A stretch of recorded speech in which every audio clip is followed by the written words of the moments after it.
हवेली में भूत। सितारों से चमकती रात थी।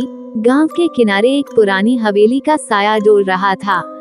जिंदगी के शोर से दूर वहां एक अजीब माहौल बसा हुआ था, जिसने गांव वालों में भय और रहस्य की बातें फैला दी थीं। रात को उस गांव में हवेली में से किसी के चीखने की और रोने की बहुत तेज डरावनी आवाजें आती थी, जैसे कोई मदद के लिए पुकारता हो। गांव के लोग उस रास्ते से जाने में भी डरने लगे थे। तब गांव के युवक विवेक और उसके दोस्त हर्ष ने मिलकर निर्णय लिया कि वे हवेली में रात बिताएंगे और उसकी रहस्यमय कहानी को सुलझाने का प्रयास करेंगे। रात का समय आया और वे हवेली की ओर बढ़े। दरवाजे की ध्वनि से ही उनका हृदय कांप उठा, लेकिन उन्होंने अपना निर्णय दृढ़ रखा। हवेली के अंदर उन्होंने अजीब सी छायाएं देखी और वहां से गूंजती हुई सनसनाहट की आवाजें आ रही थी। विवेक और हर्ष ने धीरे धीरे एक कमरे की ओर कदम बढ़ाए। वहां कुछ पुराने बर्तन पड़े थे। एक खिड़की से चांदनी की किरणें उन बर्तनों पर झिलमिला रही थीं। तभी विवेक और हर्ष की नजर उन बर्तनों पर गई, तो उन्हें वहां एक लड़की बैठी हुई दिखी, पर वो सिर्फ चमकते बर्तनों में दिख रही थी।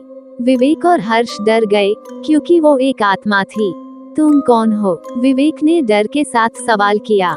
उन बर्तनों से आवाज आई, मैं एक विधवा महिला हूँ, जिसे यहाँ छोड़ दिया गया है।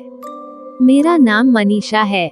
विवेक और हर्ष की आंखों में आश्चर्य छाया, लेकिन वे आगे बढ़े और मनीषा के साथ बातचीत करने लगे। उन्होंने सुना कि मनीषा को यहाँ छोड़ा गया था जब वह बच्ची थी।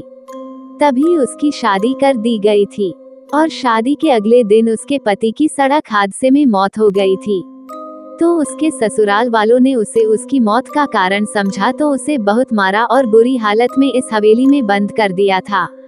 पूरे शरीर पर घाव थे, खून बहे जा रहा था। इतनी बुरी हालत करके उसे उसी हवेली में जिंदा बंद कर गए थे। वो 2 दिन तक ऐसे ही भूखी प्यासी तड़प तड़प के मर गई थी। मेरी मदद करो, मनीषा ने रोते हुए कहा। मेरी मदद करो, मेरी आत्मा को शांति दिला दो। मैं बहुत सालों से इस हवेली में भटक रही हूँ। विवेक और हर्ष ने अपनी दृढ़ता बनाए रखी और उन्होंने मनीषा की कहानी सुनी कि मनीषा तब सिर्फ 12 साल की बच्ची थी। इतनी छोटी बच्ची के साथ इतना बुरा हुआ। दोनों की आंखों में आंसू आ गए थे। उन्होंने उसकी आत्मा को शांति दिलाने की दिशा में मदद करने का निर्णय किया। मनीषा के मार्गदर्शन में विवेक और हर्ष ने विशेष रीति रिवाज के साथ हवेली में पूजा की और मनीषा की आत्मा को शांति दिलाई। हवेली में से आवाजें आनी बंद हो गई थी।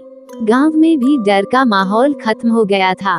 इस कहानी के माध्यम से मैं आपको बस इतना कहना चाहता हूँ कि हमें किसी के भी साथ कुछ भी गलत करने पहले सोचना चाहिए। उस छोटी सी बच्ची की 12 साल की उम्र में उसकी शादी कर देना क्या सही है? और उसके पति की मौत सड़क हादसे में हुई, उसमें उस बच्ची का क्या दोष था जो उसके साथ इतना बुरा करा? इतनी उम्र की बच्चियों को तो शादी का मतलब भी नहीं पता होता है। हमारे धर्म में लड़कियां देवी का रूप होती है और देवी के आने से घर में सुख शांति आती है। इसलिए हमें समझना चाहिए, जिसके साथ जो कुछ भी होना होता है वो उसी के कर्मों की वजह से होता है। कोई माँ बाप अपनी बेटी आपको देते हैं, उसे बेटी की तरह ही रखना चाहिए। किसी की बेटी के साथ ऐसा नहीं करना चाहिए।